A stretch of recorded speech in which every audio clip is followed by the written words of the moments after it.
ستارے جس کی گرد راہ ہوں وہ کاررواں تو ہے.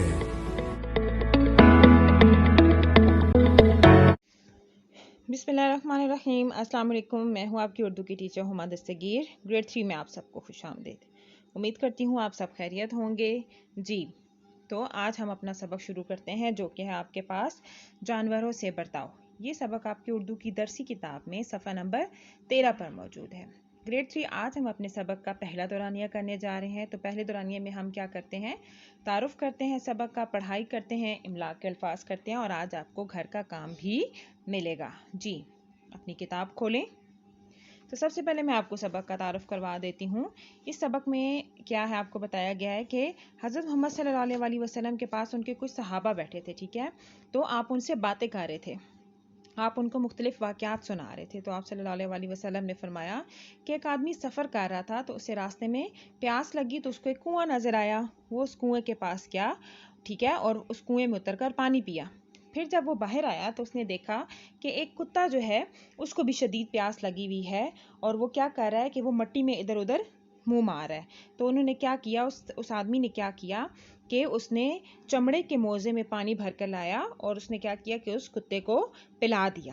ٹھیک ہے، اس شخص نے اللہ کا شکر ادا کیا اور پھر وہ اپنے سفر پر روانہ ہو گیا اور اللہ تعالیٰ نے اس کے گناہ معاف کر دیے. ٹھیک ہے، تو صحابہ نے سوال کیا کہ یا رسول اللہ صلی اللہ علیہ وسلم کیا ہمیں جانوروں کے ساتھ بھی اچھا سلوک کرنے پر ثواب ملے گا؟ تو آپ صلی اللہ علیہ وسلم نے فرمایا جی ہاں.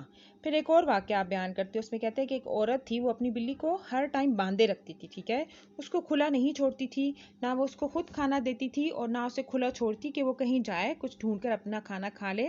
تو اس وجہ سے کیا ہوا کہ اس جانور پر ظلم کرنے کی وجہ سے، اس کو بھوکا رکھنے پر، اس کو قید میں رکھنے پر اللہ تعالیٰ نے اس کو کہاں بھیج دیا؟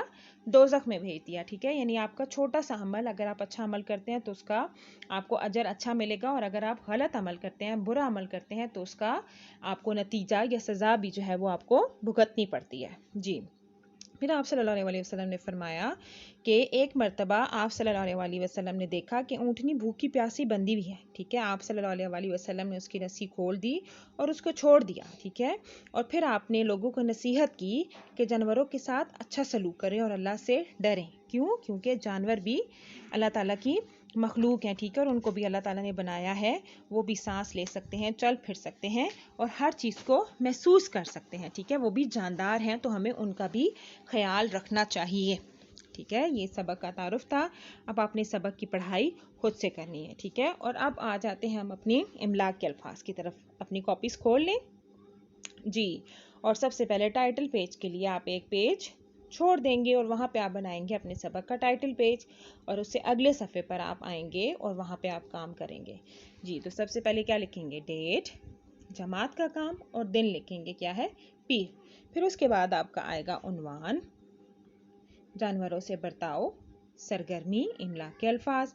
پیج کے درمیان آپ لائن لگائیں گے اور پیج کے ادھر سائڈ پر بھی ایک لائن لگائیں گے جس کو آپ مارجن لائن یا حاشیہ کہتے ہیں. ٹھیک ہے، تو سب سے پہلے املا کے الفاظ میں کیا ہے؟ تشریف، شدت، پیاس، بیتاب، بجھائی، اونٹنی، نصیحت، بندھی.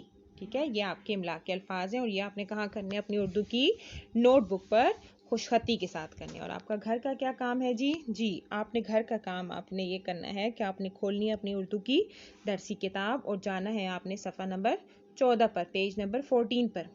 وہاں پہ آپ کے پاس موجود ہے معروضی سوالات یعنی خالی جگہ پر. تو وہ آپ نے کہاں حل کرنی ہے؟ وہ آپ نے اپنی کتاب پر ہی حل کرنی ہے. یہ آپ کا آج کا کام تھا. اپنا بہت زیادہ خیال رکھیے گا. اللہ حافظ.